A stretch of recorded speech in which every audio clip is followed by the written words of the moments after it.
Olá, seres pensantes do Brasil e do mundo, sejam bem-vindas, bem-vindos ao nosso ciclo de leituras patrísticas. Neste primeiro módulo, vamos falar sobre a temática catequese e liturgia a partir dos primeiros cristãos.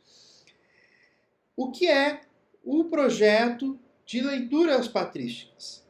É um projeto contínuo para que a gente possa ler e refletir sobre alguns dos textos dos primeiros cristãos. A ideia é que a gente possa formar algo como um clube do livro, de uma duração um pouco mais estendida e que vai se dividir em alguns módulos semestrais. Em cada módulo, eu vou procurar abordar textos de diferentes séculos, tanto do mundo latino quanto do mundo grego, de diversas etapas do desenvolvimento patrístico. Assim, quem participar do módulo vai poder construir uma visão um pouco panorâmica sobre os desenvolvimentos teológicos e filosóficos que aconteceram ao longo dos séculos. Esta construção vai se consolidando, claro, a cada módulo. E este primeiro módulo tem como tema catequese e liturgia. Nele eu separei 5 textos que eu considero importantíssimos para que a gente aborde o tema e que estão todos eles disponíveis em português. São textos variados, discursos, manuais, que falam, que têm relação com a iniciação dos primeiros cristãos e nos ensinam, então, como que era a pregação para os neoconvertidos e qual que era o caminho litúrgico que estes primeiros cristãos faziam. Mas, afinal, por que a gente lê os textos dos primeiros cristãos? Existem vários motivos. Um motivo é de teor filosófico. Né? Neste período, que a gente chama de período patrístico, há uma reinterpretação do mundo e da filosofia grega, ao surgimento de conceitos, de termos filosóficos ou o desenvolvimento de alguns mais antigos. E tudo isso interessa de perto muitos filósofos. Há também o choque de cultura entre uma cultura mais hebraica com uma cultura grega, que também vai resultar em certas rejeições filosóficas, e tudo isso apresenta, então, um panorama rico para ser refletido até os dias atuais. Também falamos dessa transição de um mundo, e por isso interessa de maneira próxima os historiadores. Há toda uma transição, um fim, uma espécie de decadência do mundo do Império Romano e a ascensão de uma nova configuração que depois será a Idade Média. Quem estuda o fim da Idade Antiga, então vai se deparar com estes textos patrísticos. Quem estuda o início da Idade Média, ou mesmo a Idade Média plena, vai também se deparar com textos patrísticos à medida em que os cristãos medievais se referiam muito aos cristãos do período patrístico. Também interessa, claro, a quem estuda línguas antigas. Né? Nesse momento, o que a gente tem é toda a transição de um vocabulário, né? A transição de um latim, por exemplo, no caso da patrística latina, né? Um latim mais erudito para um latim mais popular, mesmo entre a elite. Agostinho de Hipona, um dos representantes da patrística, talvez o mais famoso, fala bastante em alguns escritos sobre essa diferença da língua que vai se produzindo. Ele, formado num latim eruditíssimo, né, comenta que alguns trocadilhos, algumas palavras, ele já não pode mais utilizar, porque, dependendo do público, não será acessível. Né? Portanto, há toda uma nova maneira de se pensar a língua e de se relacionar com ela. E a língua, como a gente sabe, né, também representa todo o acesso a uma cultura, a uma maneira de se interpretar aquela cultura, e por isso o período patrístico pode ser tão rico para quem estuda estas línguas antigas. E também, né, um outro grupo de pessoas que gosta de ler patrística é quem estuda teologia, ou mesmo quem não estuda teologia, mas quem participa de alguma comunidade cristã, né? Isso porque o período patrístico oferece as primeiras fontes do cristianismo e justamente por isso elas ocupam um espaço privilegiado do modo de ser, do modo de se construir o que é cristianismo e o que é considerado como ser cristão. Elas servem de referência, né, ao longo dos séculos. E é interessante notar como que alguns dos desafios dos cristãos dos primeiros séculos acabam sendo semelhantes aos desafios dos cristãos contemporâneos, né?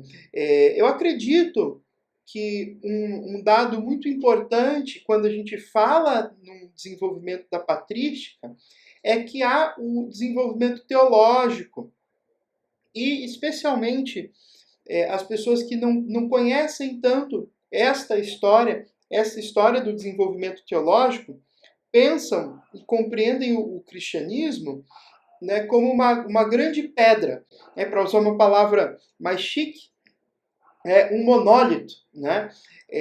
Como se a doutrina cristã, como se o credo cristão estivesse fixado, né? Na maneira com que para a pessoa aquele credo, aquela doutrina é o mesmo há 2000 anos, não mudou, né? E talvez seja mais interessante a gente usar uma analogia que pode ser retirada do texto bíblico, né? Da árvore de mostarda, né?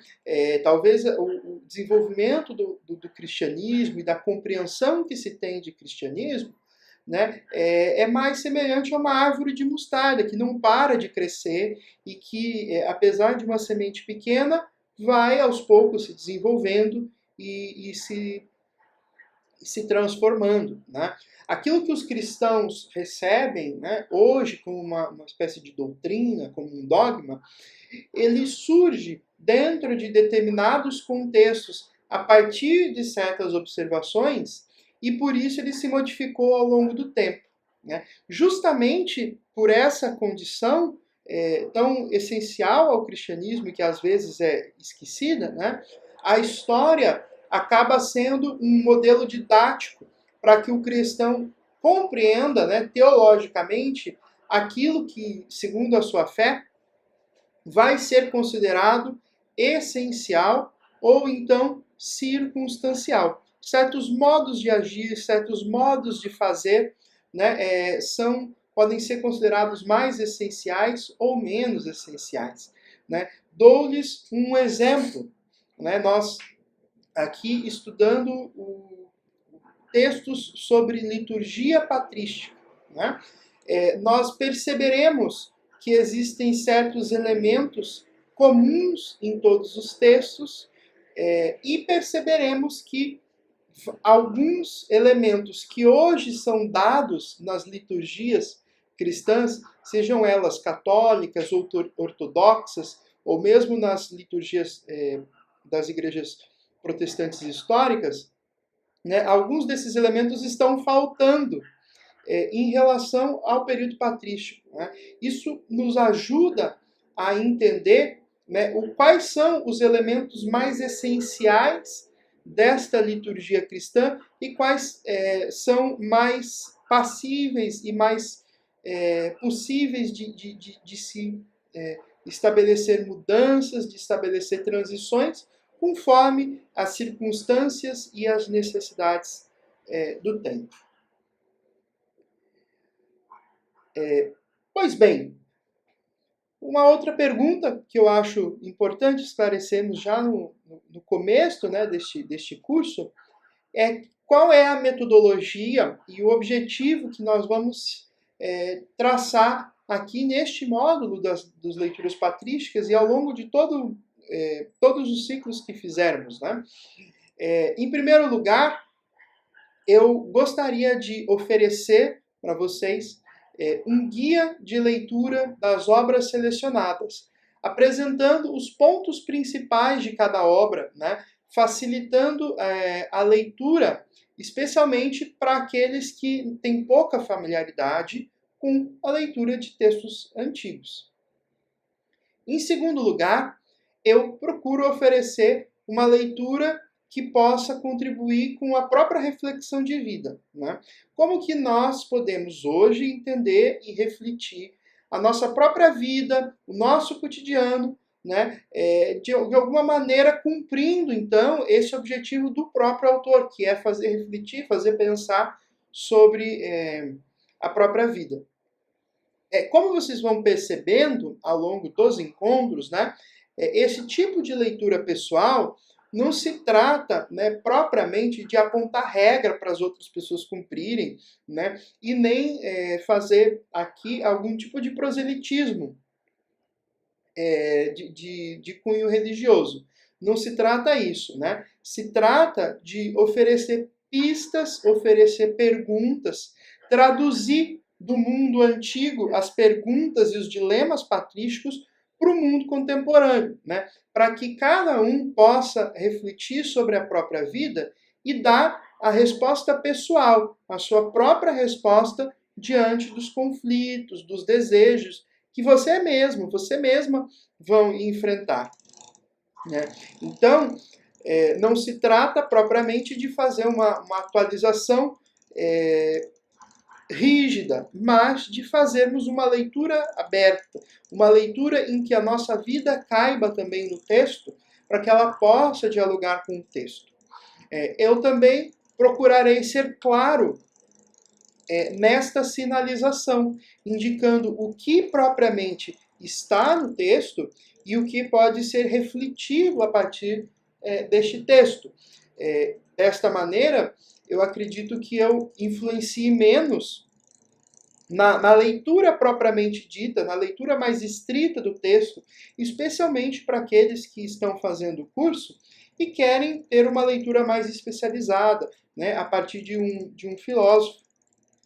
Então, especialmente pensando nesse público, eu procuro sinalizar, na medida do possível, quando há uma reflexão de cunho mais pessoal a partir do texto e que é o meu objetivo pôr também o ouvinte a refletir, ou quando é algo mais propositivo do texto, mais tirado da letra do texto.